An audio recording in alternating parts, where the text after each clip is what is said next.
This is Dale Maharidge. Today we're going to talk about Youngstown, how we came to go to Youngstown, Ohio to document the death of the steel industry, which became a big chunk of our first book, Journey to Nowhere, and a major chunk of our book, Someplace Like America. We wouldn't have gone to Youngstown if it hadn't been for Michael's wife, Brenda, who, after we sold the book on the new underclass, we were thinking about, we should go to Detroit, we should go to Michigan, we should go to Pittsburgh. We had no idea, and then Brenda gave me this article in the Wall Street Journal called Youngstown, a Necropolis. They weren't just closing the mills, they were blowing them up. This is the United States Steel Plant. In 1982, they dynamited the furnaces that had been there for almost a century, never to be replaced. 50,000 jobs were lost in the Mahoning Valley. We made plans to go to Youngstown. We became friends with Professor John Russo, who said, you got to talk to this guy, Mr. Marshall, who worked at the Ohio Works. So today we're going to tell you a little bit about the Marshalls. Mr. Marshall worked in the plant for 37 and a half years. His son worked there for 10. They blew it up. We met with them at their house 2 or 3 times, and then we asked him, could you show us where you worked?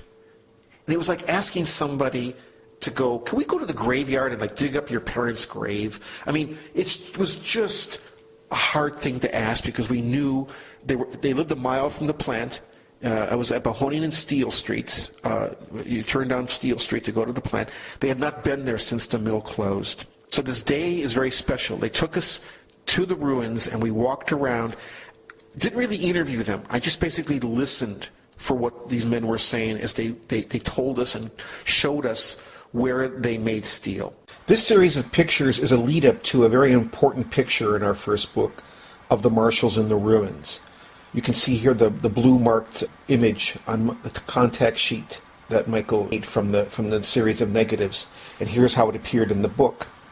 Now, right about this time, we were standing back and just watching, and Mr. Marshall, who had been in World War II, the Normandy D-Day invasion, one of only 4 survivors from his unit, he just whispered to the wind, what Hitler couldn't do, they did it for him. And then later, in 1995, Bruce Springsteen interpreted this line as, them big boys did what Hitler couldn't do. It was the takeaway line in our book, and of course the takeaway line in Bruce's song, Youngstown. And so we walked out of the ruins in silence with the Marshalls, and I thought about why we had come to Youngstown. In The Grapes of Wrath, John Steinbeck had a show, Dust Bowl, Oklahoma, for the reader to understand the Jodes in California. It's the same reason we were in Youngstown. We knew that to understand what was happening to America, we had to understand Youngstown, what sets people on the road. And now 30 years later, looking back, I realized just how important Youngstown really is for us to understand where we are in America today. We went from caring about guys like this who just wanted to celebrate another day of working to the focus being on Wall Street, the big boys, hedge fund managers.